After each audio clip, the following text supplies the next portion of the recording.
Good morning, everyone. Welcome back onto the Dogwoods Flower Farm. The topic of today's video was sparked by a conversation that Chad and I had this morning, actually about petunias. I've been on the fence about growing them next year. Do I love them? Do I not love them? And today I'm loving them. I like how they have filled out, and I love how the beginning of this flower bed has gotten really dense, and I just think it looks so nice and full. Whoops, let me back up. I'm showing you the chicken garden, just the dirt.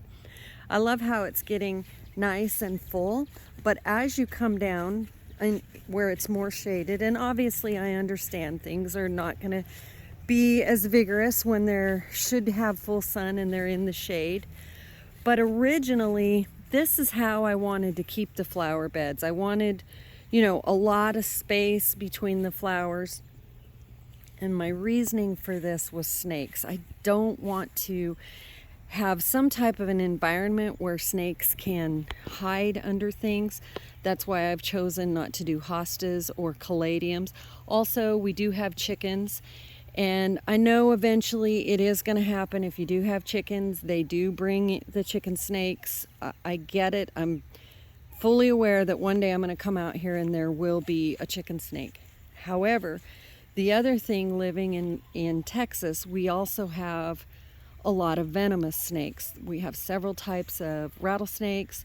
The neighbor next door has a big, beautiful pond. He actually killed a couple water moccasins. Of course, those are venomous. And the most common snake that we have here is the venomous copperhead. And you can see by the color of my mulch, well, minus having all of the diatomaceous earth on it, it could be very difficult to spot a copperhead in there. So we do try to, Chad's so good about keeping the lawn really short and keeping the area really weed free. So that is something that's very important to me. We do have 2 dogs. The last thing I want is for them to get bit or a member of my family to get bit. I do want to walk down here and show you. It's all the way at the end of the property, so just bear with me. It's going to take me a second to get down there. I don't know how much acreage the neighbors behind us have. I know it is very heavily wooded, and I also know, because I Google Earthed it, that on the other side of the fence, fairly close, they also have a pond, which, you have water snakes when you have water. So, but coming back here, I want to show you how dense it is and what we are doing to try and keep the snakes coming through. Now, the neighbors do have a tree that fell on our property. We had a tornado and it fell. I need to go talk with them and ask them if we can actually get on the property and cut it back. But I just want to show you how dense this is back here. I mean, this is wild. It's like a whole little forest. But you can see along the fence here these briars, and even the dead briars down there. We are keeping those. We want to, try to prevent the snakes from, coming through this.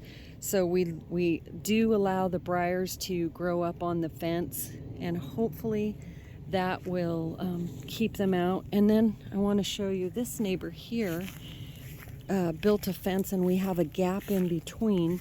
So Chad has gone through with some vinegar. I believe it's 30% vinegar because that's the organic way. And, trying to keep this clear.